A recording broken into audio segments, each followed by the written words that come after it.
No psychologist does a study to find out if there's any truth in all of this.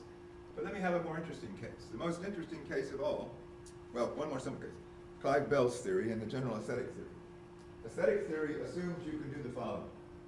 It assumes you can look at something and perceive its form exclusively. That is, it's going to provoke an emotional reaction in you, but you're not getting an aesthetic reaction if you let anything influence your reaction other than the pure form. So if you know that this painting was done by a serial killer, and the serial killer used people's blood on the painting, tune that out, forget it. Because it has aesthetic value if and only if experiencing it without that awareness, that is turning out, tune off your awareness that it was done by a serial killer, etc. If only experiencing the form and nothing else provokes an aesthetic emotion in you, then it's good. But if you let anything else influence you, your judgment doesn't count. Now, psychologically, immediately some of you go, whoa, wait a minute.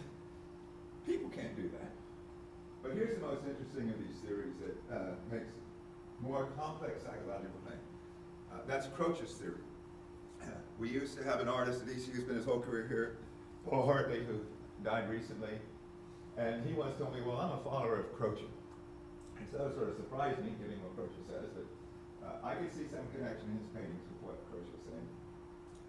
Croce believed that artists are different from ordinary people in that artists can freeze something that happens in the moment of perception. Croce distinguished between, let's call it the sensory input, when you're perceiving something, which is affecting your brain. That sensory input coming in and being turned into a perception by brain activity. Okay? So, presumably the sensory input itself doesn't come conceived of in any way at all. It's just sensory input. But once it stimulates the brain, something happens so that you conceptualize it as a funny-looking umbrella. Right? Well, Croce claimed what artists can do is freeze that process at the instant before you conceptualize it as anything at all, and then produce a work of art that presented you with what was there, what was present to the artist, prior to its being conceptualized as a funny-looking umbrella. Now, see, psychologically, I'm reading this and going, I want to teach Croce's theory. There's something very important in this theory, and the others I just mentioned. I'll say what that is in a minute. But this does not seem very realistic psychologically. Croce would say that when people encounter a work of art that expresses this preconceptual awareness of the artist, you experience something you wouldn't experience if you were only experiencing the world as you conceive it. So you see the value in that, right? He also claims that this is the source of all conceptual change. Where do new concepts come from? By these preconceptual expressions of arts. If it shows you an insight into something you have no concept for, that's valuable enough, going down the road, you form a concept of it. And this is how we form new concepts. So, you see, Croce's not just saying one or two things. He's got an elaborate theory built, very clever. But at the core of the theory are these claims about how human perception works and how brain processing works. And again, when I read those, I go, oh, wait a minute. What I do with this is I say to the class, does it matter how it works? Doesn't matter how it works. Let somebody who knows how to explain such things explain. What we want to critique is the value of the end result. I mean, we might have very good empirical reasons for saying works of art produce certain effects. We don't know how. You know, the theorists couldn't resist telling us how. But I say to the class, we don't know how this works. If this does give you an insight into something preconceptual, it's not Croce's job as a non-psychologist to try to explain that. It's his job to call your attention to this effect as something valuable. And the real philosophy in all this is the discussion of whether this is a genuine value of art. Whereas the class is ultimately about the value of art. The theorists can't present their theories about what gives art a special value without engaging in some psychologizing. The older the theory, the less you find the psychologizing acceptable. So we get back to the 1800s and it's like, wow, this is bizarre. But that doesn't change the understanding of the ultimate effect. minutes yet.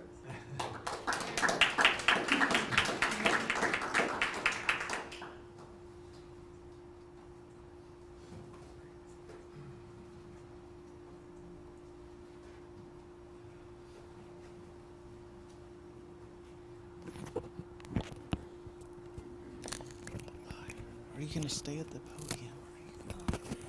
Or you can walk around if you just want to clip it onto your coat. Hi. Wanna get rid of this?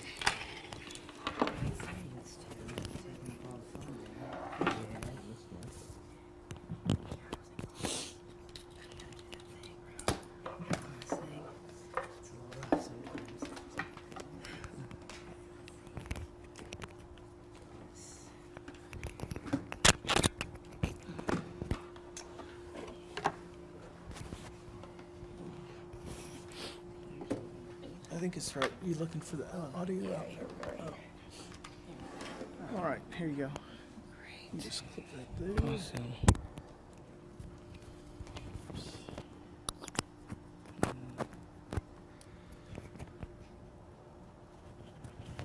You can just put that in your pocket. Sure. And just pass it off to the next person. Okay. And is the screen on, or should it just come right up? I've got it plugged in. Oh, sure. Yeah, it's up here, so I don't know. Let's see.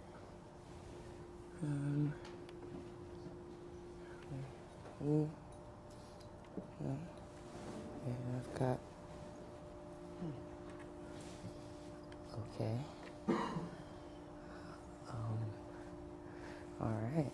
Well, I mean, I suppose I can do it without photos, but it's going to be a little boring. No, it shouldn't be working. Let's see. Okay.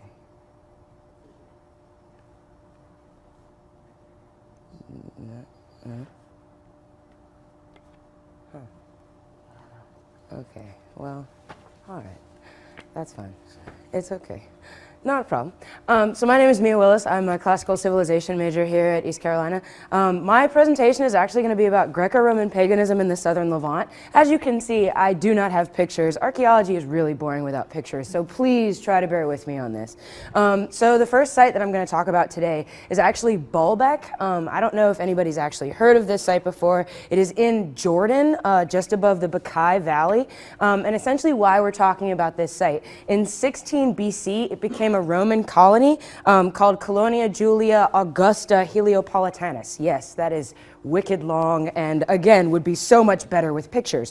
The reason that we talk about this is because it's actually named for the storm god Baal. The site is named for the storm god Baal, which is a Semitic storm god and not a Roman storm god. There we are with the Greco-Roman paganism in a non-Greco-Roman cultural context.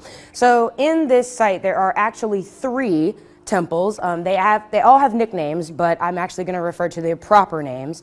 So the first one that we're going to actually deal with is the Temple of Jupiter Heliopolitanus. Again, so much better with pictures.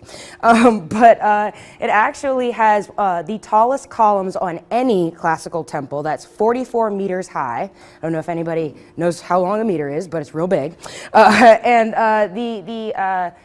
The way that we know that this is a traditionally Roman-style site is all about the architecture. It actually has what's called a propylaeum. It's a hexagonal forecourt in the front of the temple, adjacent to a rectangular court that actually has an elevated tower altar in the middle of it. So, when we talk about uniquely Roman architectural aspects of this temple, we can first start with that propylaeum model. Second, we go to the trilithon, which is actually the platform underneath the temple itself.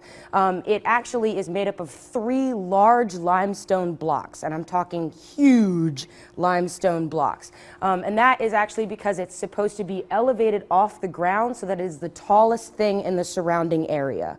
And that obviously goes back to the importance of Jupiter as the first and foremost god in Roman culture. This temple also has what's called Corinthian order on its capitals. So a lot of the column capitals that you see in Roman culture have either Doric, Ionic, and Corinthian. Corinthian is actually the flowery stuff that looks like acanthus leaves. It actually doesn't preserve very well in the archaeological record because it's so delicate and decorative. So the way that we know that these temples were of the utmost importance to the people in the surrounding cultural area is because they have these really ornate Corinthian capitals on the top of these massive columns. So moving right along to the next temple, one of my favorites, the Temple of Bacchus, the god of merrymaking. This temple is actually about the size of the Parthenon, so it's pretty sizable, and it actually also has the same Roman characteristics that we would see typical of a temple. So it has a very pronounced front, what's called a frontality, meaning that there is only one way in and one way out. Greek temples are open on all sides. Therefore, you can go in and out on the back, the front, etc. They also have, Roman temples also have what's called a closed-off cella, or home of the god. So only priests and higher officials would be permitted into this cella because it is actually where the god themselves resides. When we also talk about podium, it is also elevated off of the ground to show the status of the building, to show that this is a temple and not just someone's house that you roll through, you have a party, you drink some wine, and you go home, right? And finally, the Temple of Venus. It actually, of this site, has the least left of it. It's actually the smallest of the remains at Baalbek, and there is a reason for that. It actually, the foundation has a concave design that's almost like a Baroque design on the bottom of it, and that does not preserve well in the archaeological record just because it is so unstable and it's not meant to preserve very well. Also, the way that we know that these buildings, as I said, are important to the surrounding citizens is because the Temple of Venus does also have Corinthian column capitals. There, as I said, are not very many left, because it's the smallest with the remains, there are not very many left. Oh, great pictures. Oh, so great. Okay, yeah, you guys are gonna love it a lot more now. Like, just listen to me talk is boring, but you're gonna like this part. So, just in conclusion, to wrap up my talks about Baalbek, the importance of this site is that because it's right in the middle of a Semitic cultural area, it was really interesting to me to investigate the Greco-Roman introduction to this cultural area. And it's also important to note the Roman Empire is not what we would call in modern estimation a quote-unquote empire. The Roman Empire installed troops in all of its conquered territories in order to maintain a proper footing there, not to erase the indigenous culture. That is an important thing to note, and that's something that I learned in my research on this topic, that they did not destroy any of the previous temples in order to build new ones. They were really trying to integrate their own religious beliefs into the background of the existing culture. Which is not something that we would think is typical of Rome because they're very uniform and they like things to look pretty. But, oh, there they are, look at that. Oh, so pretty. All right, great, yes, great. Okay, so the next site I'm going to talk about is Gerasa. Now, this is the modern city is called Jerash. It actually is in Jordan, in the hills of the Gilead, so it's a little bit north of Amman. The importance of this site, Antiochus VI actually named it Antioch on the Chrysoreus because the river Chrysoreus runs right through this site. Okay, so the way that we know that this site is uniquely Roman, and this one's a little bit funky, so bear with me, right? It actually has what's called a cardo, a main street. We are all familiar with a main street, 5th Street, right a stone's throw away. And then they have decumani, or principal side streets, right? So if 5th Street is our cardo, then Maple is a decumani, right? So at the northernmost tip of this site, it actually has a sculpture. It's called a tetrapylon, which is actually just for pillars, columns. It's a four-arched gateway to the city, essentially welcoming individuals to the city, showing them that this is a city of high status, that this is a temple city, and that they should bear the utmost respect in their travels through the city. There is also at the rear of the site what's called a tetrachonion, which is 4 pillars. So these things are what we would equate to national monuments, Petey the Pirate kind of style things, right? They represent Roman architecture in a way that doesn't necessarily wipe out the existing architecture that was there.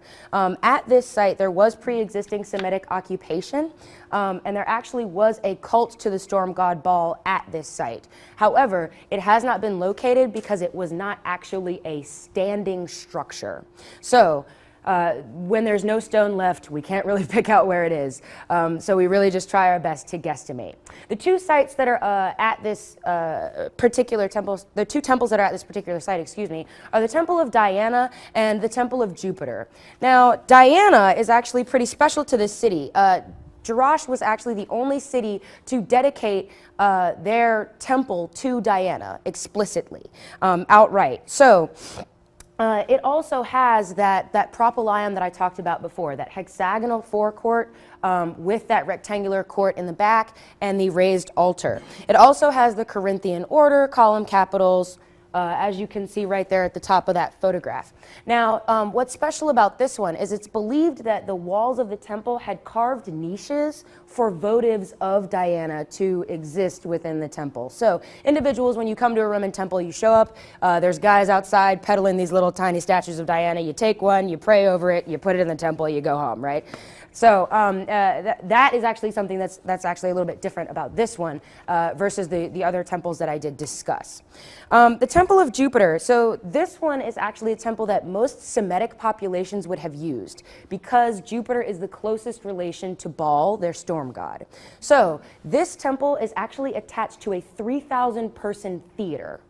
This tells us the juxtaposition of sacred to profane tells us that this was not not at the top of the list for the Roman Empire. This was really put in to pacify the individuals of the indigenous population, make them happy, give them some place to worship their god, but also some place that we can go have bacchanalias and things of that nature, theater festivals, so that we can also cater to some of the Roman population in terms of entertainment. It also has the Corinthian column capitals, as I mentioned before, and just one last thing to note when thinking about all of these temples is that originally all of them would have been painted. So we all like to think that this really super nice Roman marble would have just existed the way that it is right now, standing, shining on the landscape, et cetera, et cetera. However, because they were trying to get away from the veining of Greek marble, I don't know if anybody's familiar with that, but Greek marble is very beautiful. It has a very nice veining sort of texture. Because they were trying to break out of that, they actually did paint all sculptures, all temples, all things that they would have cloaked in that marble coating. So the statue of the Prima Porta, Augustus, the statue of Augustus that was discovered at Prima Porta would have been painted. It looks a lot better to us, not painted, obviously, but it actually would have been painted. So that's one thing to bear in mind with these temples here. So thank you guys so much.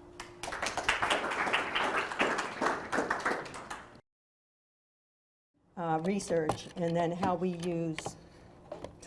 we're trying to use tools of science in art to learn more about technical issues related to our art materials, and also how we use art to, or how we use science tools to inspire some ideas. In relation to the people who came before, we do use, thinking about our philosopher, we do use art. You can Just give him log that. in with your Oh. Okay. ECU username and password. I don't know how to do that. Okay, I'll do it. Just get me to the. I also use Macs. Switch users. Go back.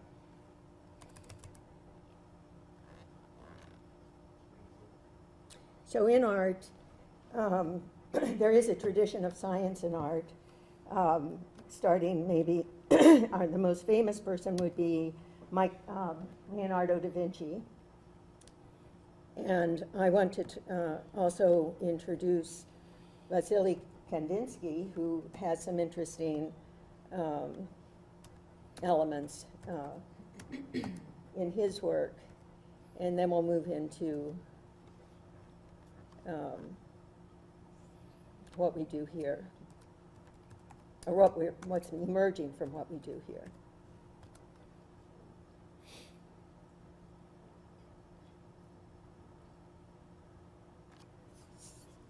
So I apologize for not coming in at 8:30.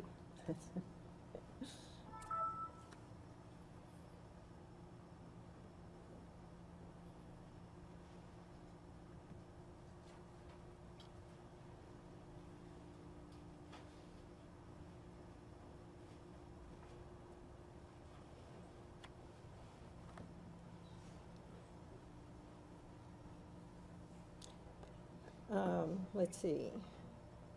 Just to give you some background, we've been trying to understand how to use the scanning electron microscope in art.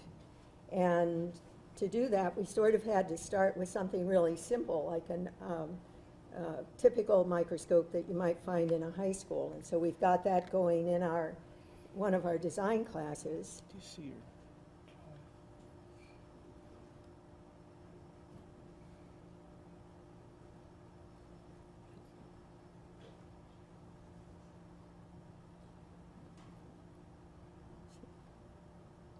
Microscope and eye tracker right here.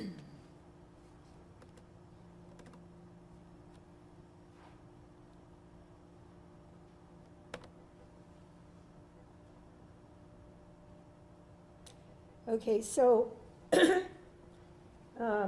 we're not using an eye tracker microscope. And if one of you wants to invent one of those, I think it might be a good idea. The students here will be Nicole Allen, who may have not been able to make it, and Rachel Clark. Basic visual design research in art is not common. Research in art is not commonly practiced. Yet the history of visual art and design until the mid-1920s shows that an art and design goal, among many, was to research visual experience, and we have our Leonardo there. Vasily Kandinsky is a kind of interesting artist, writing in 1911.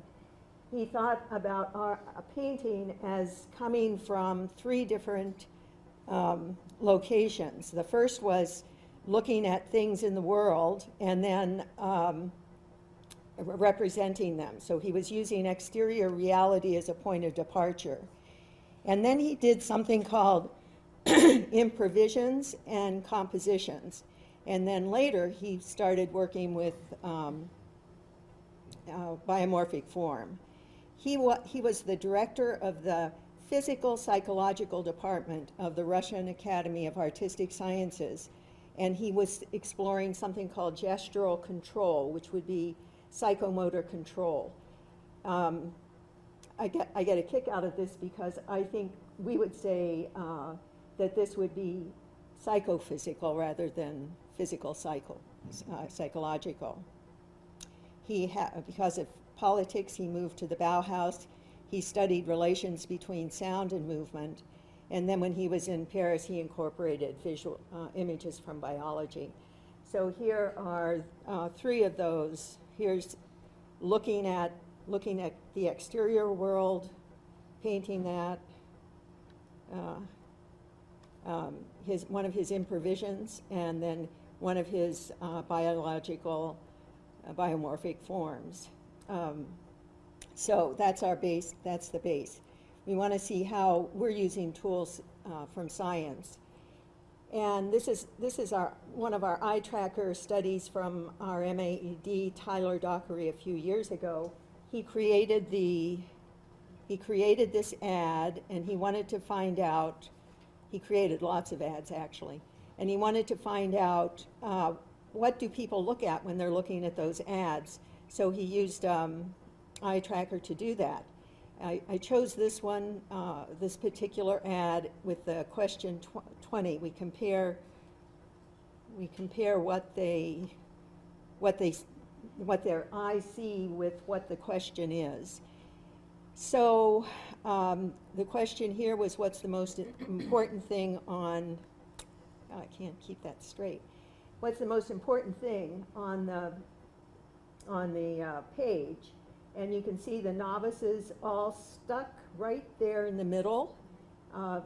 The experts were people who had studied design, and they were looking all over the page. And how we interpreted this is that right here is a set of equiluminant words that are equiluminant with the background. And so the novices couldn't figure out how to read that, so they kept looking back to see what did those words say. In the meantime, the experts who knew those were equiluminant colors and they would cause a problem in reading, we were looking at all other kinds of problems that might occur in design. In other words, if I put a shape at the edge of the page, what's that effect, and so forth. Okay, our more recent one is Nicole Allen, who is working with an Angelman syndrome young lady who has the intellectual age of 18 months, but maybe the social age of 6 years or something like that. And what we're trying to do is find out what kind of images would be best on her voice device. In other words, we could use photographs, representational images, or cartoons, or just really simple emoji type things. So what Nicole did was put these two things together, two different types of images together, and then we see which one this young lady looks at first. Okay, but then contemporary tools from science can be used in art education to effectively research visual art design topics, and that's our main idea here. So we're going to look at use the microscope to inspire us. So in our initial adventure here, with the help of, well, Tom Fink set up the microscope so I could actually use it. And this is just this is a wasp's wing. So then we looked at it at a different level and different levels. We haven't figured out exactly what to do with these things that are new for us, a new vision for us, because we're normally looking at what's in front of us in the world. But in this case, this was some sugar that we stirred up with some water, and it was drying out a little bit. So then one of the students decided, the assignment was invent a texture, and these images are just around the room. So he worked on, he made that, which is interesting. Okay, so now Rachel's going to tell you more about using the microscope for learning about techniques of clay. Okay, so hi, I'm Rachel Clark. I'm a graduate student here at ECU in the ceramics department. So I've taught a lot of intro to clay classes, and it's really helpful if the students understand the material when we teach them. So I'm a really big proponent of integrating science into the classroom. If the students fundamentally understand the materials that they're using, it leads to more success and confidence in the classroom. So typically, when I teach ceramics, especially wheel throwing, it's really helpful to have a visual image of the way clay particles work. So clay particles are multiple sizes, and up until now we've used images of stone walls to explain how the clay particles stick together. So the greater variation clay particles means that there's going to be more structural integrity of the clay. But now that we have electron microscope images of clay platelets, it allows us to explain the way these processes work a little better. Right now, we don't have an image of those clay particles lining up yet, but hopefully ceramics will catch up with technology and we'll have access to that information. So these are clay particles. This would be a single type of clay, and all the particles are the same size. This is an image of clay and slip layered onto the ceramic body. This is really helpful because it shows the students how those three materials stick together. This is an image of aluminosilicate glaze. So this is a pot that went through a salt or wood firing. And this is what that piece would look like. So, are there any questions? I don't know if we have any more time. My name's Roderick Hall. I came into ECU as a physics major, and then I switched to political science and philosophy, and I added a science minor, but I had to drop the minor because I'm trying to graduate next year. I only need one more class, but it's kind of hard to fit a 4-hour physics course in your schedule. I'm sorry. I still enjoy science, I promise. So I had the opportunity to participate as a public service fellow here at ECU, and the focus of the project was with Dr. Kate Lemire, who's back there, and we focused on art plus community and reducing crime through engaging the community in art. And we had 5 different students on this project from various backgrounds. We had engineering, graphic design, photography, political science, and urban planning. And so the topic that I want to present is about groupthink and how the intersection of art and science provides for a better community. But the ironic thing about this is the title should have been Avoiding Groupthink, How the Intersection of Art and Science Provides for a Better Community. And had I actually been working with someone else besides myself, I probably could have avoided groupthink in itself. And so I know I keep saying groupthink, and a lot of people might not are familiar with the term, but groupthink is essentially where other members of a group put their beliefs to the side and their perspective to conform to what the rest of the group thinks. And so what you get from that is the solutions that are presented are very limited, and you get a very narrow scope of how you go about addressing issues in any field. And as you see here, this would be me actually as a political scientist, have a very dominant personality. So I'm always trying to get people to see it my way or the how way. We don't allow others to tell them our viewpoints. We're very dominant people. But I say this because this project really helped me a lot, especially working with artists who tend to be more go with the flow, and I need structure and the scientific method, and this is how we do things, and we're doing it this way. And the person I actually got partnered with personally was a photography major, so two different people. But the point of this project, like I said, was to reduce art and crime. And as we were going through this, we would meet, I was going to tell a little joke. It wasn't really going to be a joke, but it was going to be an art major, a photography major, a graphic design major, a political science major, engineering major, and urban planning walk into a room.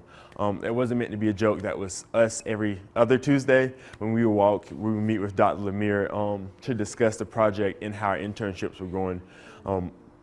But what we also did in this was start to think about how we wanted to go about this project, because we have a surveying piece. And the surveying piece it was 5 of us and Dr. Lemire, so 6 total, and we were split up into groups of 2s. And the reason I highlight the surveying process is because I feel like Dr. Lemire purposely put people with the opposites. And in my case, I really got put with someone who was opposite of me, because my idea of surveying was like, I'm gonna read you exactly what this says. I'm not gonna paraphrase it. We're gonna do this by the books. I don't want someone to say, oh, I didn't know that. And then my partner was more, artists tend to be, they go, like I said, with with whatever the flow is, they have to be able to navigate different spaces because art isn't like structured. It's whatever a person feels like it should be, which is completely the opposite of the scientific method because you have that, you know, you have to go through steps to address the hypothesis that you have created. And so when we were actually going around out here into the community, it was my partner and I, the photography major, she's quiet, she's reserved, she likes to stay behind the scene. She likes to stay behind the scenes, which, you know, surprising in a photographer, they like to stay behind the scenes. And like I said, I was more, okay, so I'm ready to be a socialite. Can we go talk to people? Can I figure this out? But what we realized, like on our walk after we split up, was that in order to provide for a better community, we couldn't just go in with my way or we couldn't just go in with her way, because then we would just have a one-sided mindset, and how when we go to present to people, they may be nervous. You know, we were just knocking on random people's doors. It wasn't like anything planned. So we decided that I would be the talker, and she was more comfortable giving them the iPad and saying, okay, this is the survey, how do you do it? But as I was reflecting on that project, there were times I noticed she had to help me out because I was like, okay, I was going about it in a more scientific way, so I was more structured, and she was able to be, even though I'm more of a people person, she was able to better communicate people in the sense of, you know, as a photographer, you have to be able to work with people and really communicate to them in a different way than someone who can be social, but they might not be able to convey the message properly. So that was where one of the intersections lied. And I thought it was great because we went to various doors, and basically when we would go, we would have people come and I'd be like, okay, bam, like I'm hitting them. And, you know, sometimes that takes people off, but she was able to come after me and be like, okay, so this is what we're really trying to do. And we saw from there how my dominant personality mixed with her like laid back personality allowed us to have a better, you know, mindset of going in to reach these people. But also, you know, looking at the entire group, we had, I would say, 2 people who were very dominant, one who was in the middle, and then 2 people who were laid back. So not only do we have those perspectives as far as personalities, but we had 3 people I would put in the science category, and then 2 along with Dr. Lemire who were in art. So whenever we would sit down to discuss issues of how do we work to, you know, the Art Plus Community Annual Block Party, which was when the community did in fact come together to paint walls that they created, the design they created. Okay, how do we go about making sure that these people can work together? Or, you know, if I say something, is it right? Or is there a way that I can, you know, speak to someone else like the graphic design major who may see it in a different way than me? Because what we don't want to happen is when working with the community, have one voice speaking for the community when the community as a whole is always a diverse group full of artists, scientists, and anything else in between. So you have to always realize that when you work within the community that, yeah, you may represent them or you may be helping them, but not everyone has your perspective. So by allowing us to have these 5 different people at the table, these 5 different people and Dr. Lemire at the table, it allowed us to address that issue and to show that the intersection of art and science allows for a better community, because when you have people who come from all over and who help the community in various ways, because, you know, political scientists, you know, you can do a lot of things that help the community, but also as graphic design, engineering, urban planning, and photography, there's a lot of helping the community in that sense.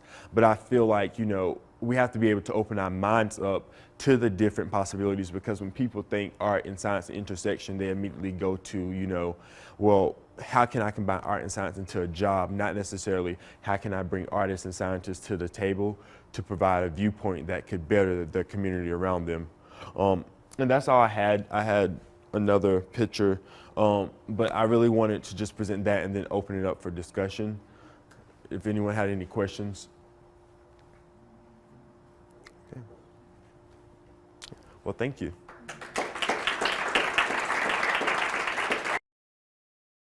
Put this on a flash drive and put it in the PC. Give me 1 second.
All right.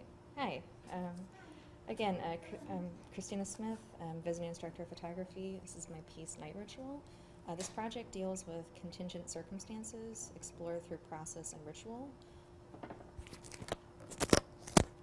This project deals with contingent does this work? Okay. All right. It's actually not. Not? It's for recording only. Okay. So you just need to speak a little louder. Okay. Okay. So it'll be fine. So, there you go. Get you to speak a little louder. Thank you. All right. Hi. Put that in your pocket if you want to walk. Okay. That way you don't have to worry. So third time is a charm, right? So anyway, this project deals with contingent circumstances explored through process and ritual. I'll be exploring hierarchies of the domestic, the invisible, and labor. This project started as an accident. 4 years ago, I had this project on persistence of vision, kind of based on my father's diabetic retinopathy. He started to lose his vision after a stroke. And this was not what the piece was supposed to be. I was photographing in a house. These were supposed to be like beautiful house images, and my film got stuck in my camera. And then when I tried to get it out, there were some light leaks, and I was really interested in the scarring that happened and these beautiful abstract forms. But like our good friend Bob Ross says, we don't make mistakes. They're just happy little accidents. And hopefully we can learn from them. And that text is all messed up, but anyway, curator Sarah Greenow. So when I started my photographic education, this was right at the advent of the digital, or the analog to digital revolution. Programs were starting to incorporate digital technology into their curriculums. Analog was still mostly used for introductory courses, but the whole idea of digital shattering the medium's hold on truth was really evident in all of the conversations during this period. Supposedly it was going to decimate evidentiary status. Photographs could be fabricated. That meant that nothing could be real. And that digital cameras would be digital photography could be a totally lying experience. You could move anything you wanted. The whole thing couldn't be trusted. And while this idea wasn't totally illogical, I mean, photographs have been used as evidence, for a very long time. But now, like, instead of being completely sorry, I'm getting messed up. Instead of them decimating truth, they were actually improving truth with the timestamp and GPS coordinates that were often embedded in the digital data. But photographers, they've been liars since the invention of photography. It's not a new thing. Since Hippolyte Bayard in the first stage photograph in 1840 when he faked his own drowning, numerous con artists have used the camera to deceive the public since then. William Mulmer with his spirit photography, fantastic pictures of dead figures. We have Mary Todd Lincoln with the ghost of her husband. But these were nothing more than double exposures. And this whole thing was really denounced in this really sensational New York trial in 1869 by none other than P.T. Barnum. And even intellectuals got in on the thing. So in 1917, 2 girls were playing in the garden with a camera and supposedly documented fairy life. We know that in the 70s, this was definitively debunked when Elsie Wright, right here, confessed on her deathbed that they were nothing more than cardboard cutouts. So what I'm more interested in is pseudoscience, like where it's sort of scientific but not really. Trick photography, the paranormal, the photograph as evidence, but what is it evidence of? So is this a UFO sighting or is it a hat thrown in the air? Is the shadow on Mars in the Cydonia region, is that a face? Is it the Sphinx? Or is it just a really poor representation of a hill, as we see with the 2001 image? And then even NASA photographs aren't immune from this. We have, the space race, the moon landing. Was it faked? Did we really get there? Was it just recorded in a soundstage in LA? Right? And then you have the Hubble telescope, which most of us look at as this is truthy, right? But all of this color isn't recorded. The Hubble telescope, the images are black and white. Color is added later. Natural color that's representative, enhanced color to show different gases. It's as natural as possible, but not really. So my mentor in undergrad, she was trying to get me away from this whole idea of truthiness in the photograph, and she told me that her photographs would lie as documents, but they often told the truth as images. And I was more interested in that idea, like how you can walk that line between fact and fiction, and maybe your reality doesn't have to be mine. So moving forward, this is my new project, Night Ritual, and this is light sensitive and installation view. This was installed last year at the Cliff Gallery in Dallas. I was really interested, so backing up, this is made from a collection of photographs I've been collecting since, 2006, 2007, somewhere in there. I used to work at a commercial drugstore photo kiosk, and our kiosk photo machine was always breaking to the point where I was on a first name basis with all the Fuji reps. So I knew all about their kids and everything. But when the paper would get stuck in the machine, these beautiful things would happen. Light leaks, evidential scarring, and I thought they kind of mimicked NASA photographs, like the Egg Nebula, right? So these light leaks from cheap pasta cameras, celestial markings left by chemicals, I started to collect them. Illegally, mind you. We weren't allowed to take these home, but I would pack them away and then stuff them under my coat. And I was really interested in these abstract forms. What remains visible, what's left in the periphery, what's revealed, what's concealed, what's hidden from view. These undesired yet really beautiful and unnerving images. But ultimately contingent, they're not necessary. And this one in particular, I think, really highlights the space-likeness. It's not truth, but it's fake, right? And then this piece, Night Ritual, 100 Days, the installation view, also installed at Cliff Gallery in Dallas. So 100 days, it's a record of each day passing, evidence of routine in the passage of time.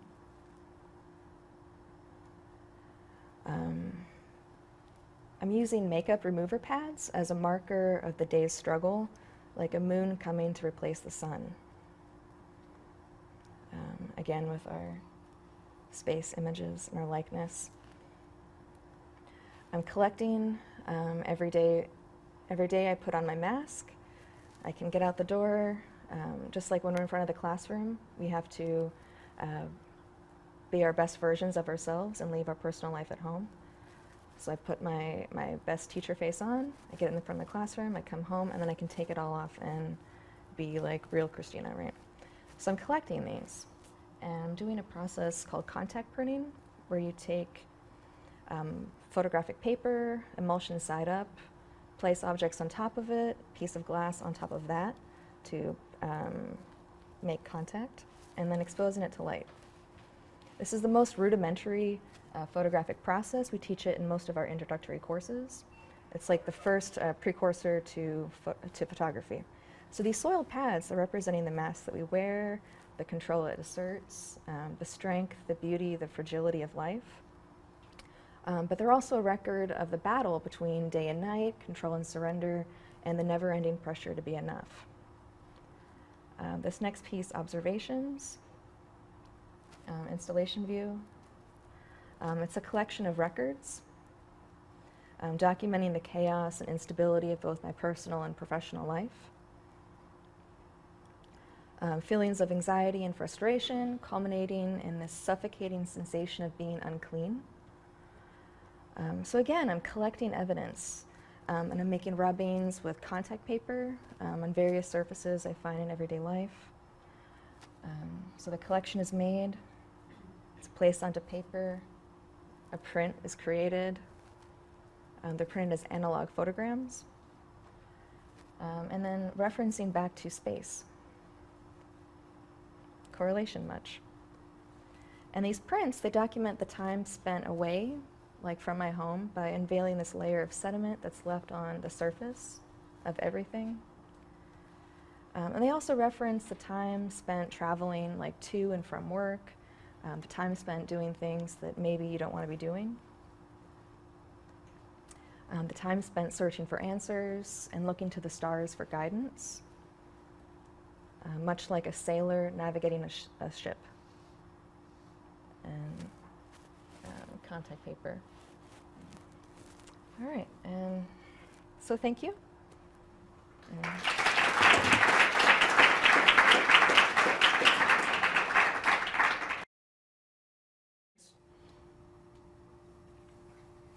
So why student-produced theater? You know, we have a lot of theater opportunities as BFA theater arts majors, but student-produced theater is something that is relatively new, and it's been happening a lot this year or last year. We believe, as students that have been here for 4 years, that students should have their own venue to put what is taught in the classroom into practical use. It's just a different opportunity to operate under a different role. It also provides the community at large with a different organization that will contribute different types of productions, maybe smaller scale, that is entirely student-run. A lot of other universities do have student-run theater companies, but East Carolina University did not have one until this year, whenever we started up Fifth Street Players, which is our version of our ECU student-run theater company. We wanted to create more opportunities for School of Theater and Dance students, so we choose the shows each season based on proposals from interested students, delineating what they want to do, how much it's going to cost, what the casting needs are, what the opportunities that will be given to students include, and any student involved will be supervised by a faculty member. So our inaugural season for Fifth Street Players consisted of First Stages, Playwrights' New Works, which were, it was a workshop show of 2 productions written by students in the School of Theater and Dance, followed by an improv show, followed by a production of the Pulitzer Prize winning play Proof in 2001, followed by our Senior Honors Project production of Spring Awakening. The process. Picking a show really does require a lot of research. We had to decide, based on the students that we had, based on a potential venue that we have, how much it costs, really what show would serve the school best. So we started reading scripts. After reading some scripts, we were like, how much does it even cost to produce this? We started contacting companies such as Musical Theater International to apply for those rights and to figure out how much it costs. And we ended up picking Spring Awakening. Spring Awakening premiered on Broadway in 2006. It won 8 Tony Awards in 2007, including Best Musical. The music and lyrics are by Stephen Sater and Duncan Sheik. You may know Duncan Sheik. He wrote a lot of pop rock music in the 90s, like the song Barely Breathing.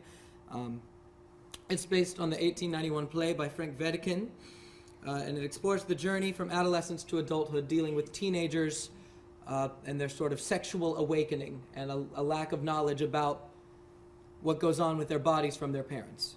So it's a very controversial play that was banned in Germany for a few years, so it's the perfect material for a musical. So our process involved a lot of fundraising. So we worked alongside the East Carolina Theater Association. We sold a lot of School of Theater and Dance merchandise to students, because who doesn't love a good t-shirt? We applied for an ERCA grant and we got it. We also reached out to a lot of local businesses about helping. We said, we'll give you a slot in our program. We could really use some money. It didn't go so well, but we tried. And we started a GoFundMe, which we were not expecting to raise as much as we did through that GoFundMe. But that ended up being really our biggest fundraiser, was people reaching out to their families, people involved in all those productions. People love to give online, I guess. Mm-hmm. And all of it has helped because we started with nothing this Yeah. year. So, venue and scheduling. So it was very important for us to have a space to rehearse the show in, and a place to then do the show. So a couple things needed to happen before we even delved into it. We had to find a rehearsal space and nail it down. Initially, we were like, well, we could just do it in somebody's apartment, but it's not conducive to creating a good show that will stand on its feet. So we got into a classroom in the school, we got on that calendar, and then we have a partnership now with Magnolia Arts Center of Greenville's Community Theater, and we're in their space too for all of our productions this year and for Spring Awakening. And that had a lot to do with a production calendar through the School of Theater and Dance, our own production calendar, Magnolia Arts Center's production calendar, and then creating a rehearsal schedule that worked for all the actors, all the design team, everybody involved. So then we had to pick our design team, which that involved deciding who was going to design our set, who was going to design the lights, the costumes, help us with all the props. We needed a choreographer for all the dance numbers, and we needed a stage manager to help us keep our heads on straight. Mm-hmm. So in regards to the design, after talking with our designer, Michael LeBron, this is what he came up with. We decided we would be doing the piece in thrust, meaning the audience would be on 3 different sides, and this would be our back proscenium wall. Essentially what you're seeing right now would be the back wall, and this is it, with a doorway in the middle that opens to be the hayloft, which if you know Spring Awakening, there's an important scene that happens in a hayloft. And so the ground plan, this is an aerial view of our set. The thrust concept, the hayloft in the back represents a way to get to the other side for entrances when it's closed, and at times when it's open, you can't use that as backstage area. But all the rectangles at the bottom side are all the risers where the audience will be seated. The triangles are lighting trees, and the rectangles and squares with lines through them represent the pit, where we've had to hire musicians to play for the show, and this bottom one is the soundboard. And then off to the right is the dressing room for the actors. And here's a color rendering of what we hope it will look like. They're in the process of building it right now for us. So after we worked all that out with our designers and we all got on the same page about what the concept for the show was, it was time to hold auditions. Yeah, what's a show without people in it, right? So we had to kind of pick how best to cast the show. And initially, we were like, well, let's just have them sing from the show. We decided not to do that. We decided to have them pick the songs, and then in a callback situation, they can sing from the show. It's kind of typical in the business for that to happen. So we had them, we had to pick the sides and songs we wanted to see to get out of the actors what we need to see for them to be the show. And then we held callbacks from there. We had a lot of people turn up, so we actually did need those callbacks, and then we cast the show from there. So we began looking at casting for our leads, Melchior, Moritz, and Venla. For Melchior, we really needed a leading man type, and we were able to find it. For Venla, we needed a young female ingenue that could come off as innocent, but find a journey throughout the play after she's learned so much about her body and what happens. We found that. And then Moritz, we needed a really quirky, kind of eccentric character, and we were able to find that too. So after we cast our leads, we said, well, we need the boys to surround our male leads, and we were able to find those too. And then we needed the girls to be alongside Venla for the play, and we found them. They're all here in the front row. And then we had to cast 2 adult roles in the show, the adult man and the adult woman. We were fortunate enough to have an adult man on faculty in the School of Theater and Dance. His name is Dirk Lombard. He's here in this room. He's an equity actor, meaning he's a professional actor. He's been on Broadway in like 5 different shows. So we were able to use him. And then we split the adult woman role into 2 because we had 2 women that were capable of doing it, and we thought that would be nice for the show. So then we began our rehearsal process. This started with a music rehearsal to kind of teach all the music in, which went very well, 2 days. And then on the 3rd day, we read the play and sung through it. From there, we started blocking it choreography-wise, getting the numbers that required that up on its feet, then started blocking the show through. Once it's all established, then we get to start running through the show. And this process can be very grueling and very long, and it's been very quick and efficient. Everybody's been really invested in the material. Everybody really wants to do this. So it's been really enjoyable to see these two students, and there's really none like them, get up on their feet and really like take big swings and work really hard at this stuff.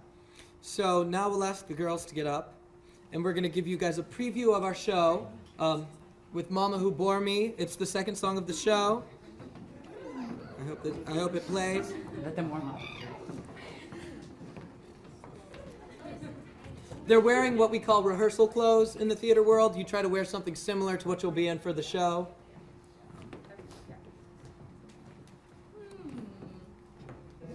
Two. Mama who bore me, Mama who gave me, Mama the angels who made me so sad. Mama who bore me, Mama who gave me no way to handle things, who made me so sad. Mama the weeping, Mama the angels, no sleep in heaven or Bethlehem. Some pray that one day Christ will come a-calling in light and hope that it glows. Some just lie there crying for him to come and find them. But when it comes, they don't know how to go.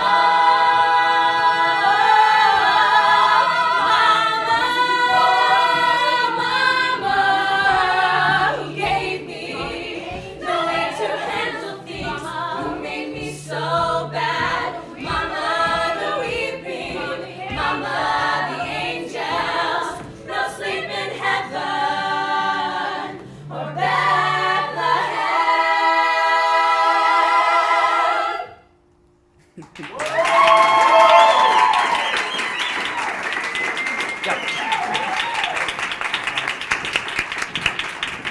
So performances for this show, like what you saw, will be Friday, April 15th through Sunday, April 17th at 7:30 and then 2 on Sunday. These will all be at Magnolia Arts Center. Go to their website. All the information to where to go, where to get tickets will be on that website. Thank you. Yeah. Thank you guys so much.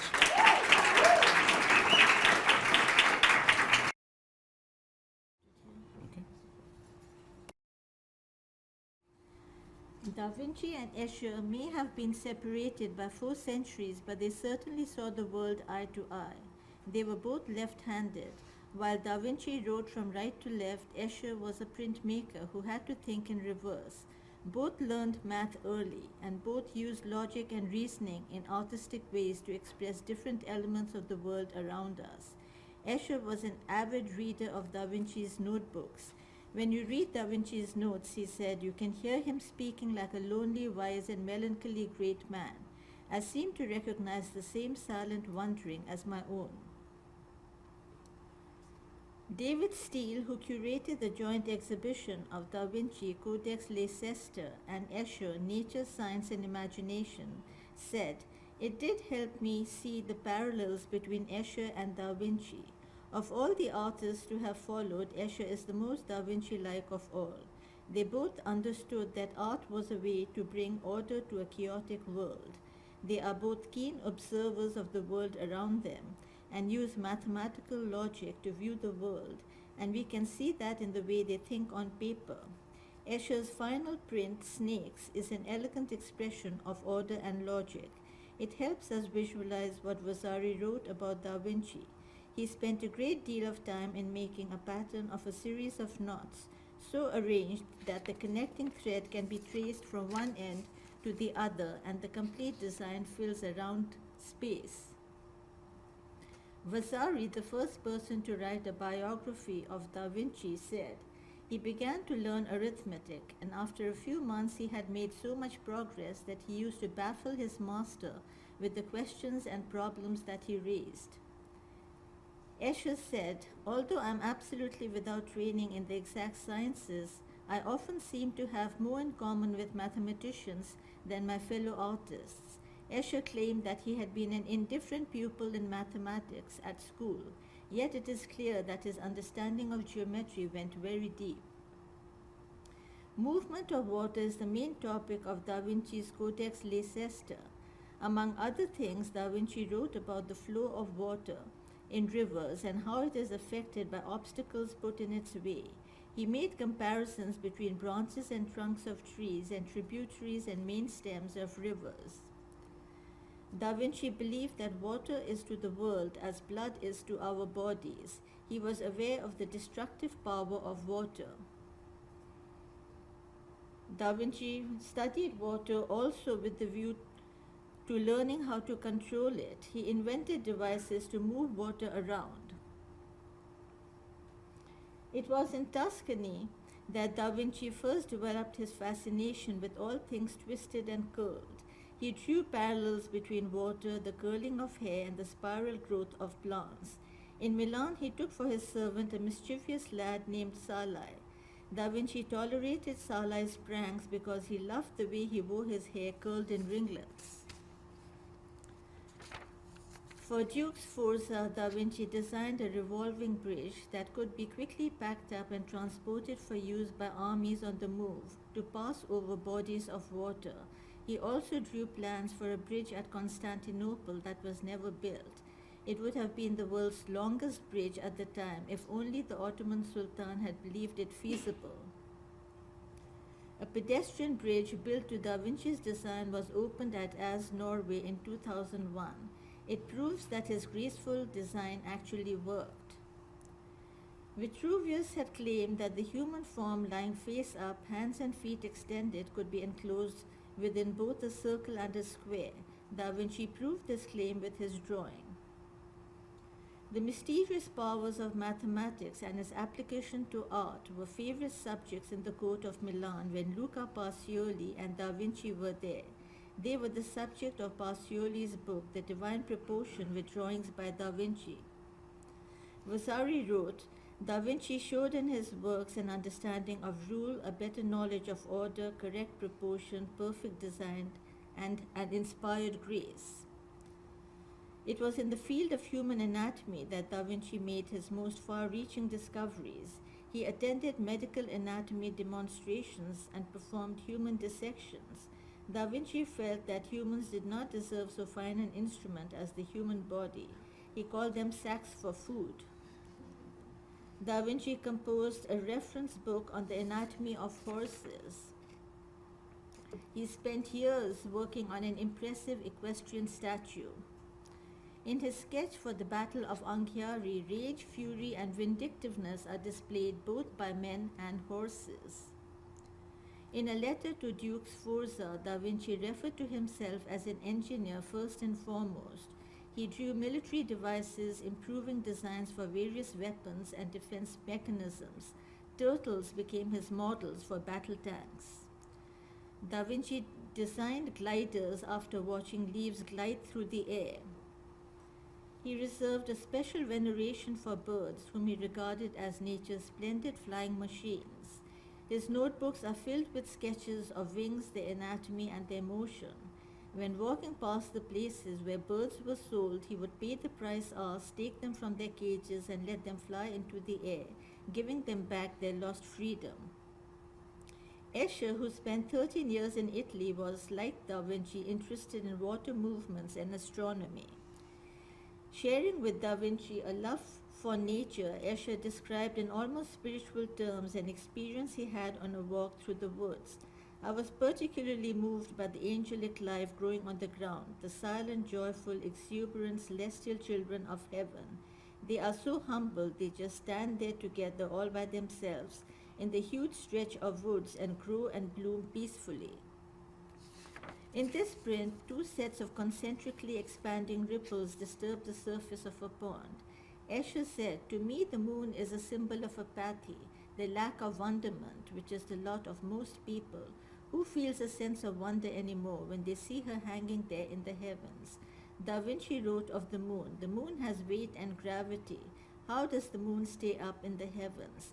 With these words, Da Vinci gives accurate expression to the breathless wonder that takes hold of us when we gaze at that object, that enormous compact sphere floating along up there. Like Da Vinci, Escher was fascinated by astronomy and geometry, two elements combined in his print Stars. He was a lifelong amateur astronomer, and his personal notebooks were filled with observations of constellations, stars, and planets. which he studied with his telescope. Escher too had a particular affection for birds throughout his life. He called them St. Francis's little sisters. Escher's son George noted that father found something intensely fascinating in their movements, behavior, and the magic of their flight. Some of their charm must have been their tidiness, the play of patterns in their appearance and actions, and their unapproachability. Tidiness, a sense of wonder, a feeling for patterns, keeping his distance, were all part of father's own nature. These must have determined to a great extent what type of animal he liked best to look at and to identify with. For Da Vinci, final authority emanated from a single source, the human eye. It counsels and corrects all the arts of humanity. It is the prince of mathematics. Escher's chilling print depicts his own eye reflected in a concave mirror. Rather than showing his face reflected in the pupil, Escher shows a skull that he described as the one who watches us all, and Goodman Bones, with whom we are all confronted, whether we like it or not. Escher kept the skull in his possession throughout his life. Thank you.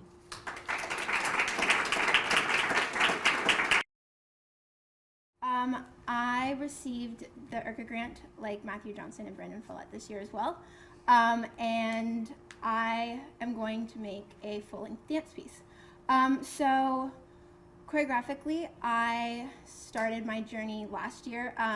Part of our requirement for our degree is we have to take a class called comp, and in composition you learn how to choreograph. Now, I would compare choreographing to like cooking. Everyone can like follow the same instructions, but you add your own little spice here and there, and you end up with a different product. So during my time during comp, I really latched on to choreography. I thought it was really, really interesting in the sense that I can take a topic like cooking. Okay, let's use cooking again. And I'm gonna throw movement, costumes, lighting, and I'm gonna like shake it up and throw it out there, and it's gonna be this abstract version of this original thought that I had. And that's really, really fascinating to me. And the different versions that you get from it is really, really cool. So, like I said, I applied for the grant, and at first I was very overwhelmed with how do you begin to make a full-length show and all that goes into it. We have another project called Senior Choreography where you present a dance piece, but to go from making something that's 8 minutes to 60 minutes is a huge thing. And how do you, no, you're fine, thank you. How do you go about making something and expanding something that is conceptually on track, that makes sense to your audience, and how do you produce something of that length? Now, for me, it started with an idea of skin. And this is something that I've been really, really interested in for a very long time. I think as a choreographer, one of the things that I'm really interested in is the human body.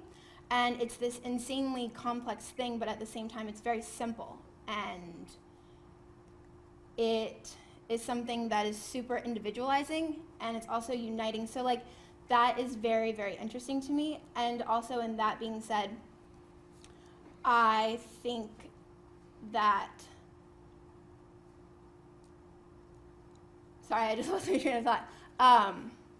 That like, as a choreographer, I think the ability to bring that vision to life is what I'm working with.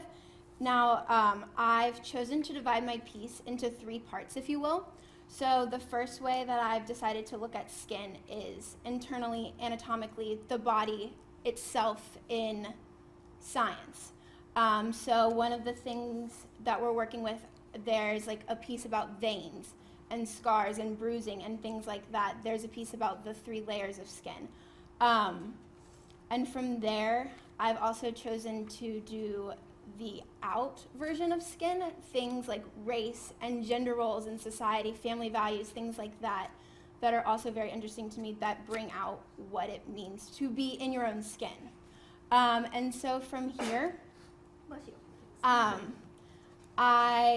the next process in creating my piece is to hire the dancers. I didn't do an audition based. I selected from another piece that I worked with. And from there we do costumes, which I've chosen to keep in the skin palette. So it's lots of neutrals and whites and things like that. And then from there we do music and basically just bring it all together. So I think also one of the most challenging and accepting parts of the process is you just have to learn to go with the flow. I thought that when I started this that it was going to be this, this, and this, like down the check line, very organized about it and what I wanted it to look like. And as the process has gone on, it's just kind of manifested itself into what it was meant to be. So you just have to be willing to change your ideas and to switch things in and out and to allow it to become what it's supposed to be. Something that I'm also interested in, like other things like photography and drawing, and I've also used the grant as an allowance to explore those other mediums. Something that we're also using for this piece, visual projections. We did a lot of filming and shooting and different photography and things like that. That has also allowed me to explore that as well. And so are we okay? Okay, cool. I brought 3 of my dancers today. This is Kaylee, Megan, Anna, and Jaslyn, and I have a cast of 10, but they're gonna show you a little ditty of the opening, so you'll get to see a little preview. So they're gonna go ahead and dance for us. I'm gonna check the sound first. Okay. Heavenly Father or JJ solo? Mhm. Heavenly Father. Do J's first.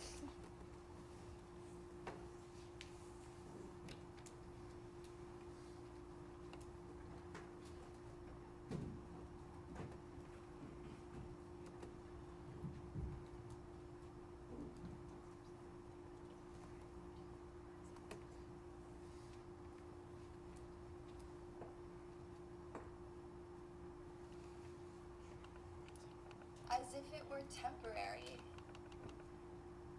You start, you let anyone touch it. I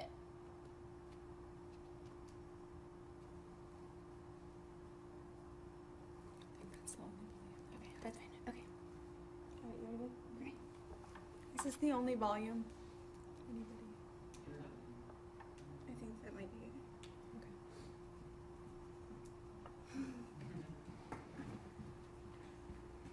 Yeah, there's this cord right here, plugs into the audio, which is on the other side. Yes. Now you're the system. Thank you, Brandon. Okay, I'm gonna do one more sound check. Why do you live in your body?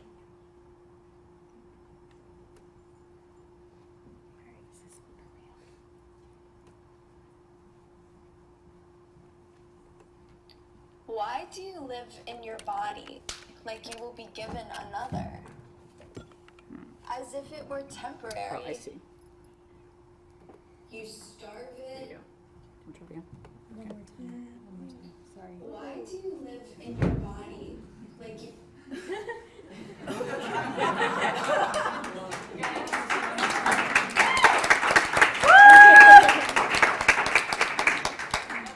We usually have dress rehearsals in dance. So please don't blame the students. We're used to a 5-day lead up of all of this. We apologize. Why do you live in your body like you will be given another? As if it were temporary. You starve it, you let anyone touch it. You berate it. Tell it that it should be completely different. You tug at your soft flesh, wish it thinner, wish it gone. You fall in love with those who praise the way it sighs under their hands. But who praises the way it holds up your weight, even when you're falling apart?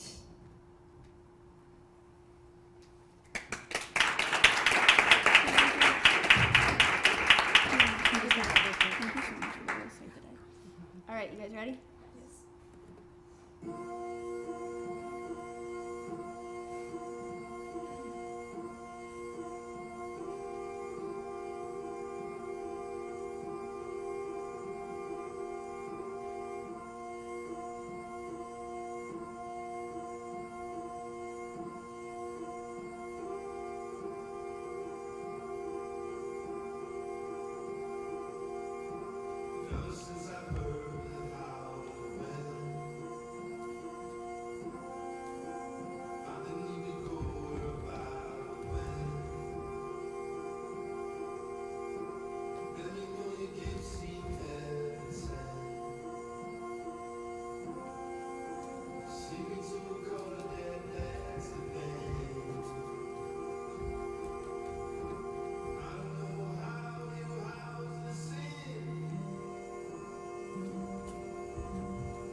Joshua Peary, and I'm a game designer.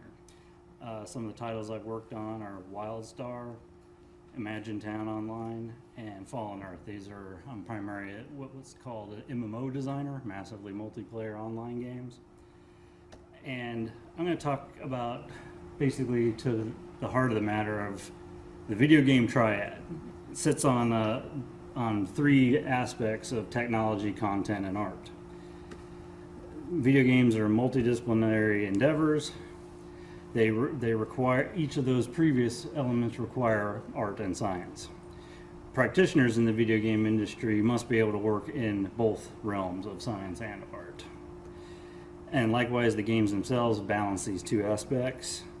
In the jargon of the industry, science and art are actually called fluff and crunch, with fluff being art and crunch being the science.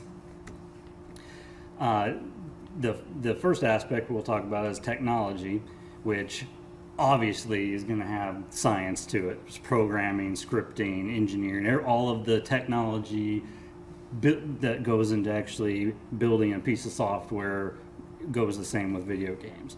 But even there's art to the technology side, and this comes in the aspects of user interface, product design, and user experience design. Now art, again, it's right there. Obviously art is art, but even it has two aspects. And most of the disciplines in the video game industry that are art-based are world building, concept art, prop design, character art, and cinematics. And then, but there is science to the art side as well with what we call level design, realistic and historic recreations, tech art, and animation and marketing. And the background picture there is a recreation of colonial, either Boston or New York, I forget, for a video game. So they have to understand the science and the history behind that to be able to create this art. On the content side, this is where I live as a video game designer. And basically this is your writing, your character, your stories, your plots, creating anything and everything that's going to be, player facing more or less. So while that's a lot, creative writing and that sort of thing, there is the crunch behind it. Like if I design a weapon for a game, I can give it a fancy name and a fancy backstory, but down to it, it's going to have science of the system design, and of like one particular aspect we use a lot in the video game industry is DPS, damage per second, and this is all mathematics, so it's science. And along with this is you have virtual economies, metrics, and analytics as well, so that we know exactly how the players are moving through the game in the game world. So this, I like this slide because it's ironic. Why waste good technology on science and medicine? For what I do at East Carolina is exactly that. I am using video game science and art to work on the virtual clinic at the College of Nursing.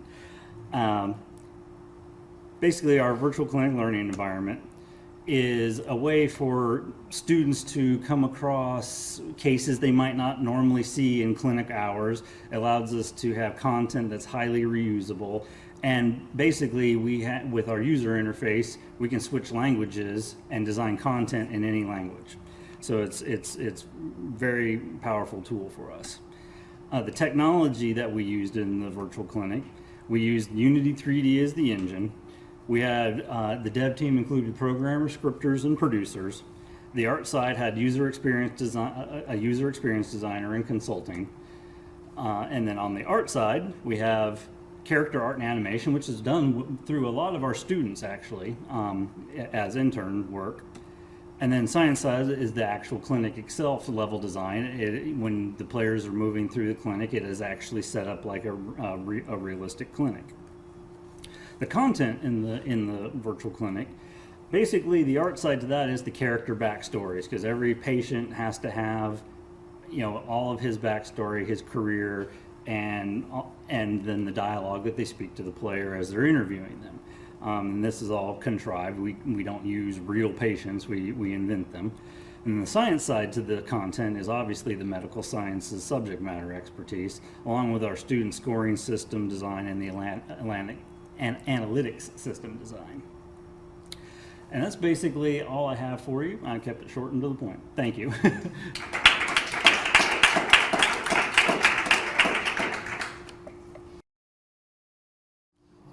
how are you today?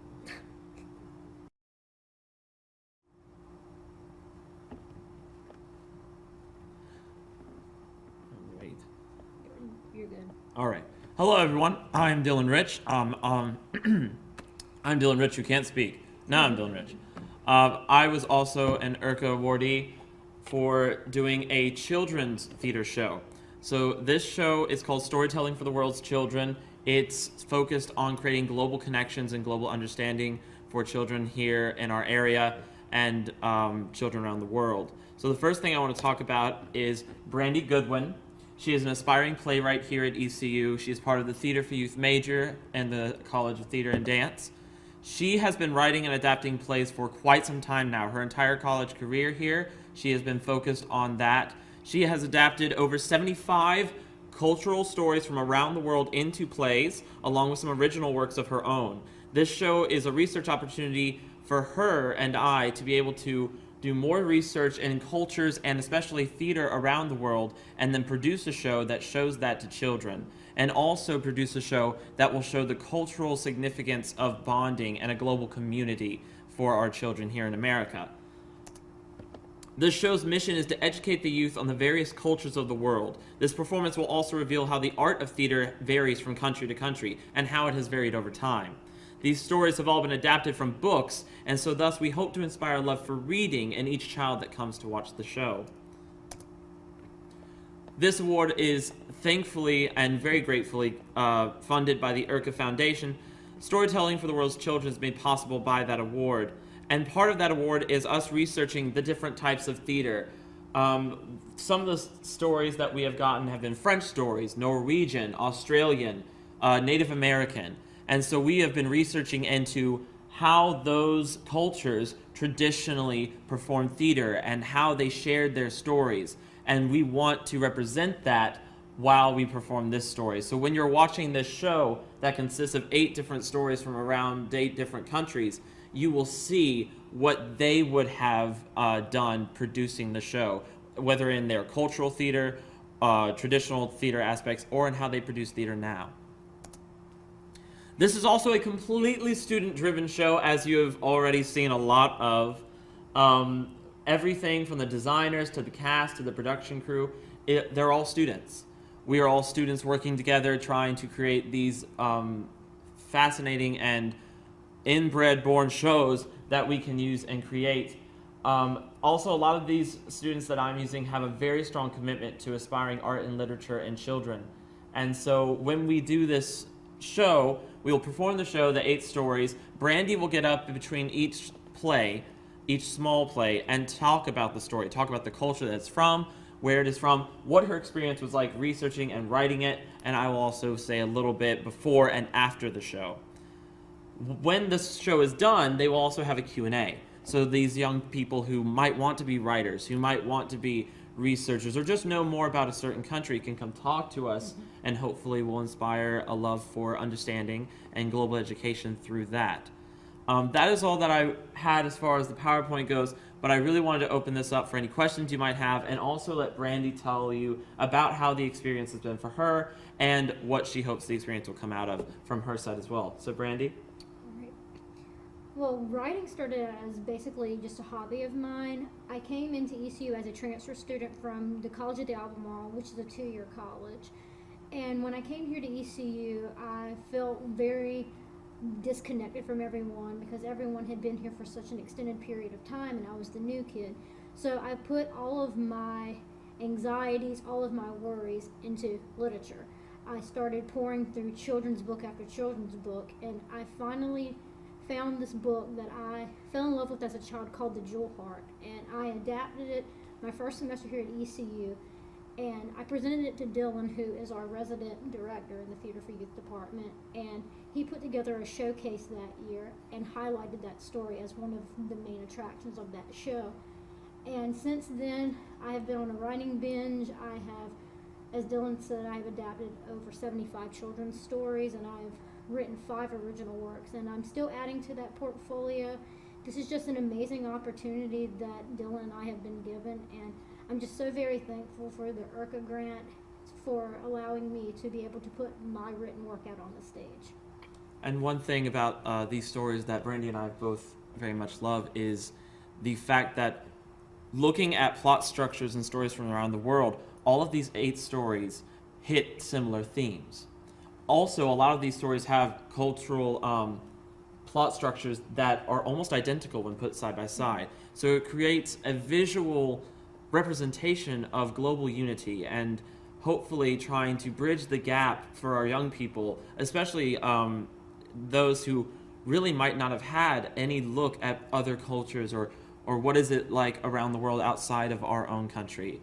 And hopefully just inspire a love for them to learn more and to educate themselves more on these topics. So that is all that we have. If there are any questions, we'd love to answer them. Thank you. Thank you.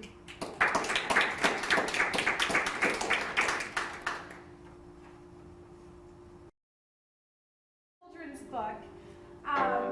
It is a beautiful story about love and the destructive power of greed, and it deals with the very interesting style of kabuki and no theater that is Japan's oldest forms of theater.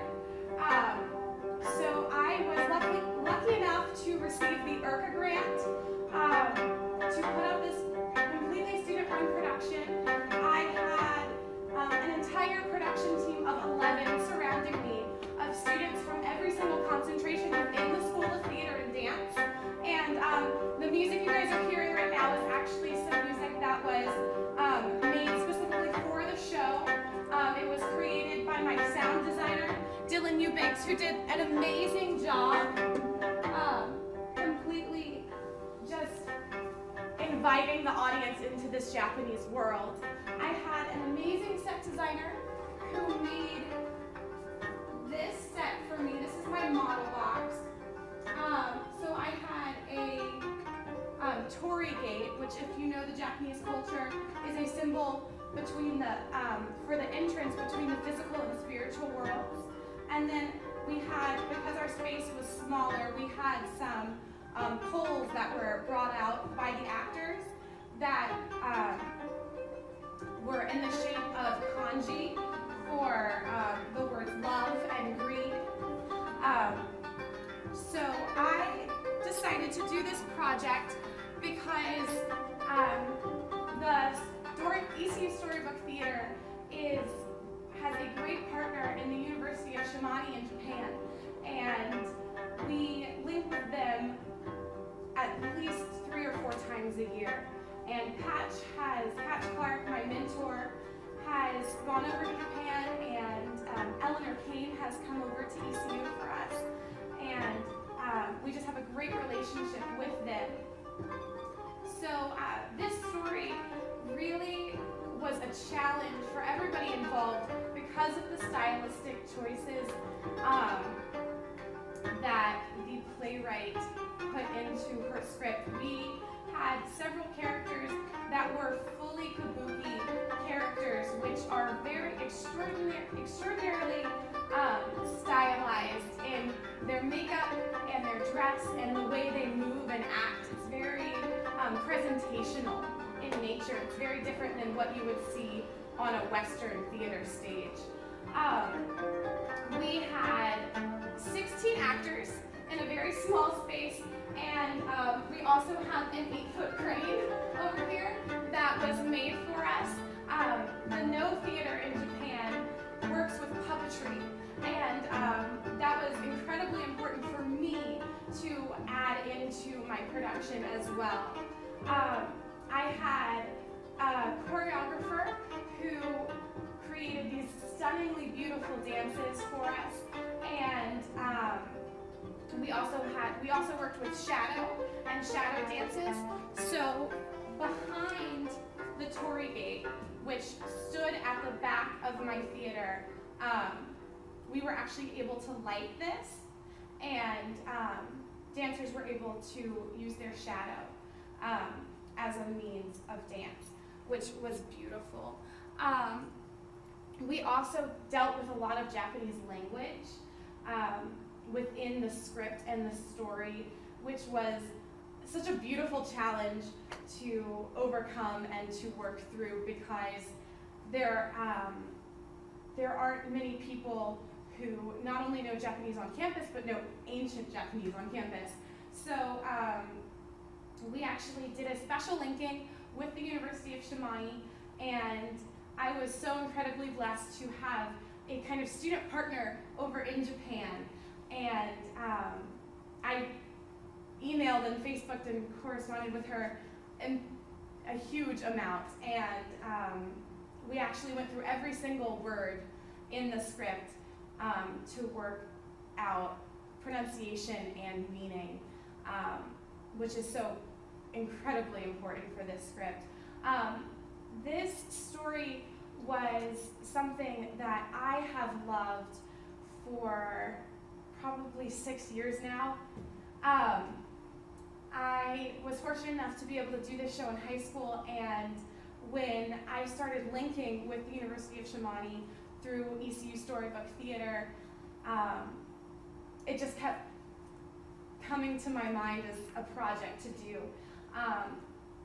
And I did over 150 hours of research last semester on the culture of Japan and the theater styles of Japan and the story and the script and the different types of costumes and everything like that. And then this semester I probably spent over 100 hours putting this production up.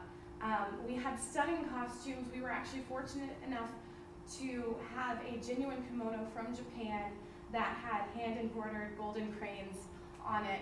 That was absolutely stunning.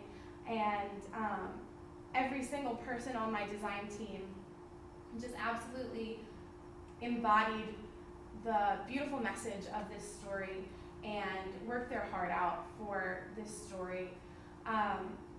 So I had a lighting designer who designed the entire show. I had a sound designer who you heard some of his great stuff. I had a set designer. I had a costume designer. I had a vocal coach. I had a choreographer. Oh dear, I'm missing so many. I had a stage manager. I had a production manager. I had a technical director who was in charge of building the set and drafting it. And I had a props master who made this beautiful puppet for me that I'm going to fly for you guys in just a second. And I had a paint charge who painted the entire set for me. And as I said, I had a cast of 16, and it was just a stunning production that I learned so much through. I've never directed before this project, and I was able to kind of just dive right in a very stylized show, and it was beautiful. Through this process, I really learned how interconnected everything within our discipline and outside of our discipline is. I am an actor by nature, but directing has helped me become a better actor, and my acting has helped me be a better director. And I have learned things about lighting, and I have learned the science behind it and the technical aspects behind it. So it's just been a beautiful, beautiful process. And I think that's really all I have for you guys. I want to show you my beautiful crane. The wonderful Hope Stevens made this for me. Yeah.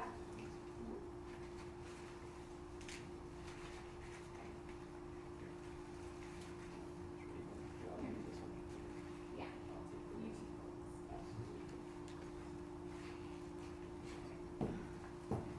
So, this is actually a 4-person puppet that we're just using, and she is completely collapsible, so the wings completely collapse, and so as does the head, because it had to fit through a doorway as an entrance and an exit.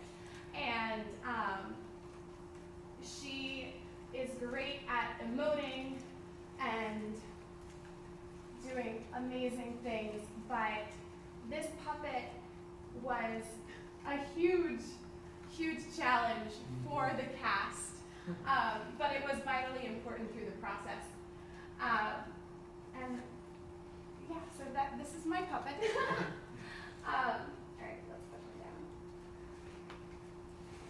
But it was a great experience to absolutely dive into another culture in a very unique way,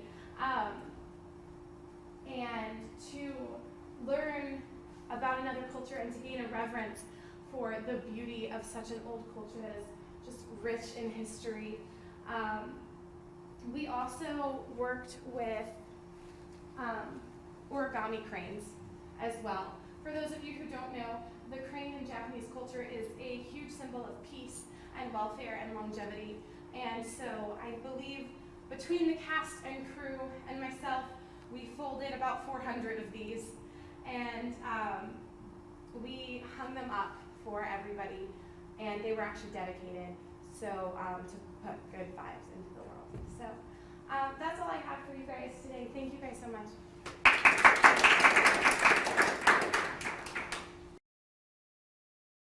Well, hello everyone. My name is Lee Hoff, and I'm a junior here at ECU. With the help of the Honors College and the EC Scholars Program, I've been able to pursue 3 very different routes of studies and passions of mine: mathematics, psychology, and theater. I get a lot of questions like, what are you gonna do with that? And it's like, please stop asking that question. But also, I like to think of it as math teaches me how, the mechanisms of how systems work. Psychology teaches me how things work, whereas theater teaches me why things work the way that they do.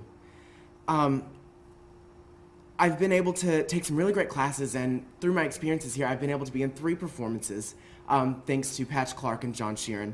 And it's been really helpful in fostering my identity as an artist and as a scientist here. And my mom used to tell these stories. We all have the stories that our mother tells about us, at family gatherings and stuff, that when I was young, I used to look at Christmas lights. And I used to talk about how much I wanted to study stars. And so from the ages of 6 to 14, I was like, I'm gonna be an astrophysicist at NASA.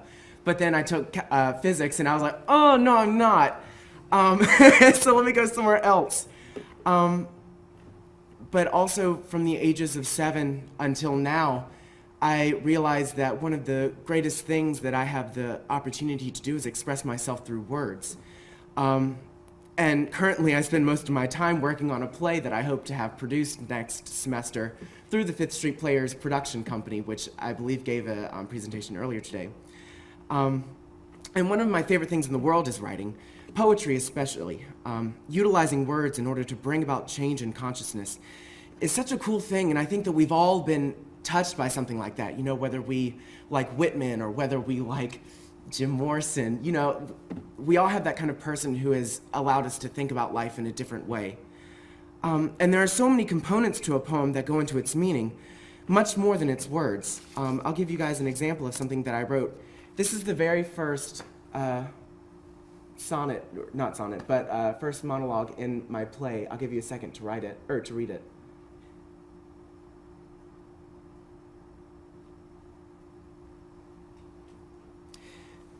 And there's meter, there's inflection, there's the style of reading that goes into a performance for an artist.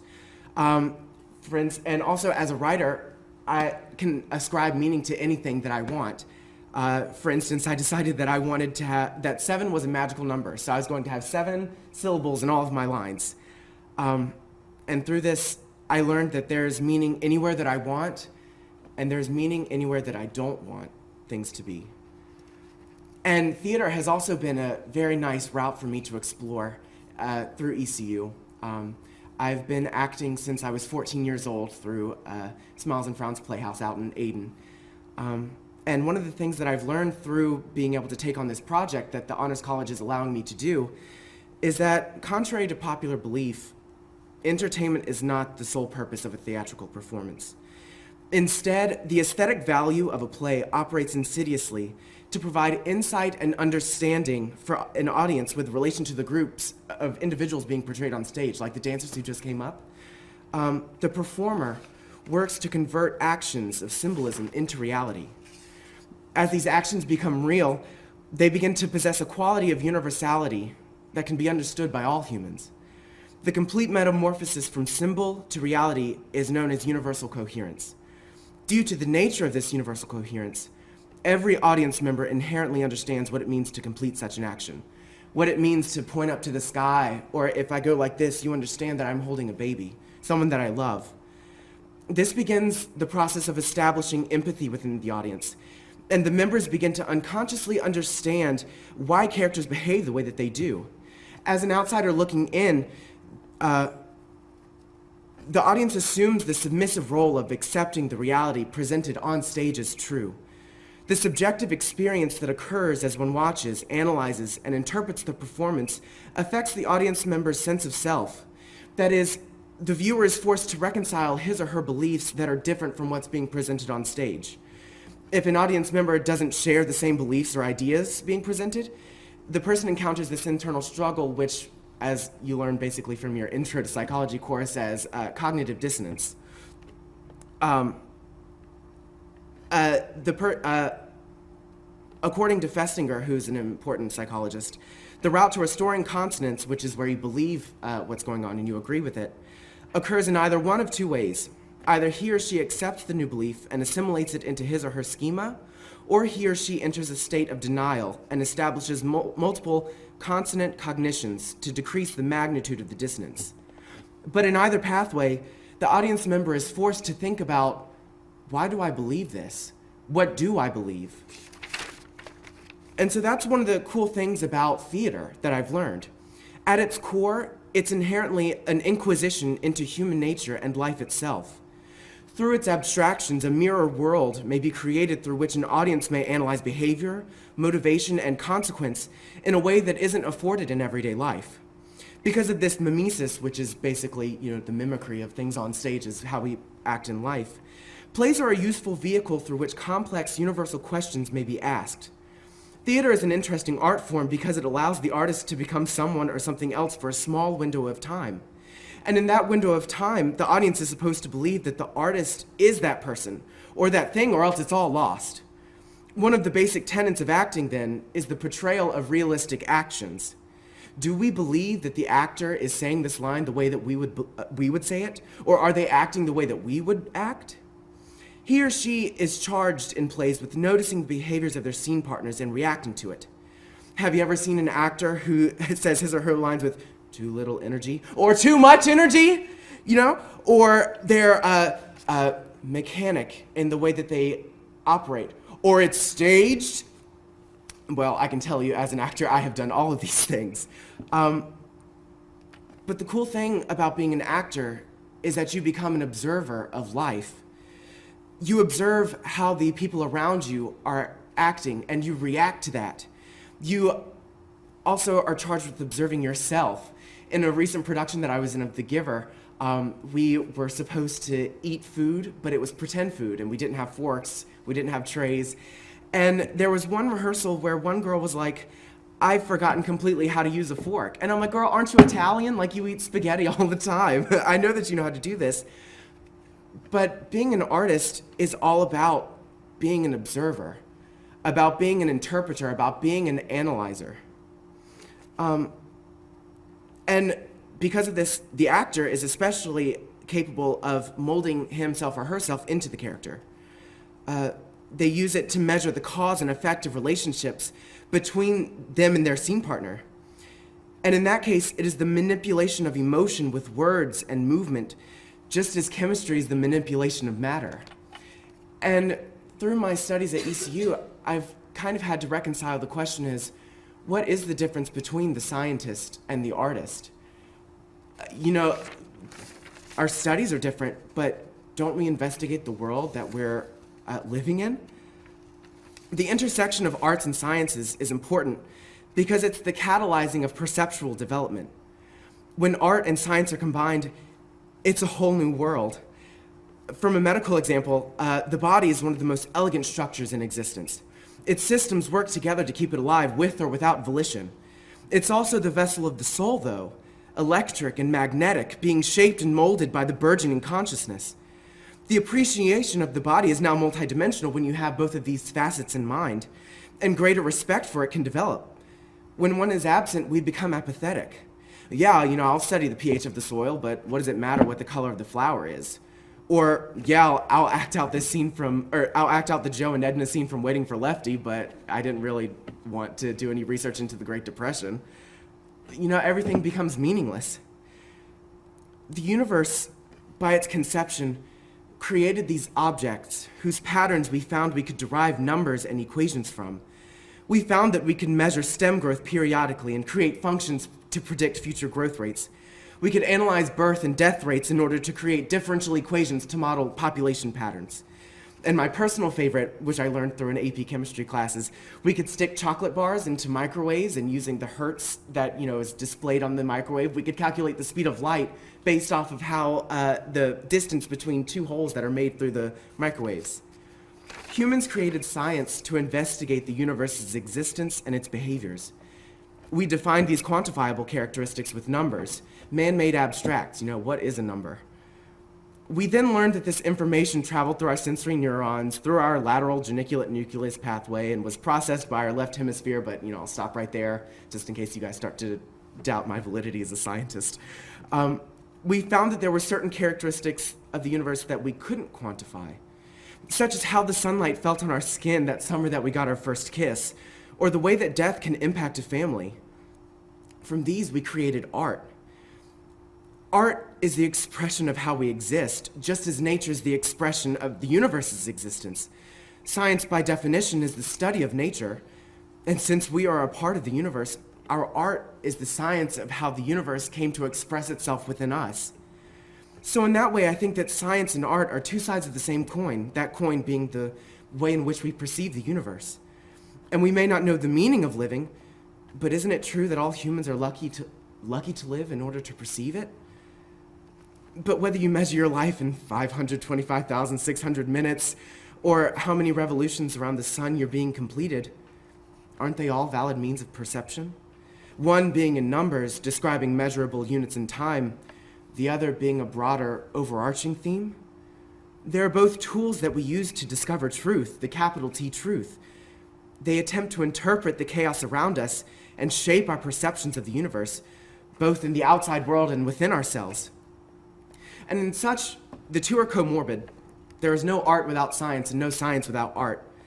We perceive that the planets are dancing, so we use kinematic equations to measure their waltz. We found that we could tell people stories on pottery, so we discovered ways to paint and glaze on clay materials. Jack Kerouac, one of my favorite poets, used speech patterns to mimic the jazzy language of the America that he had this nomadic affair with.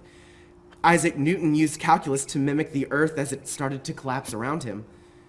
Do we read On the Road or Principia to find a singular truth? No, absolutely not. But do they both enlighten us on truth in general? Yes. And that's basically where it goes. The intersection of arts and science has allowed me to find painful amounts of beauty in the world, and it's a beautiful way to perceive it, as I've found. It's very important. Thank you.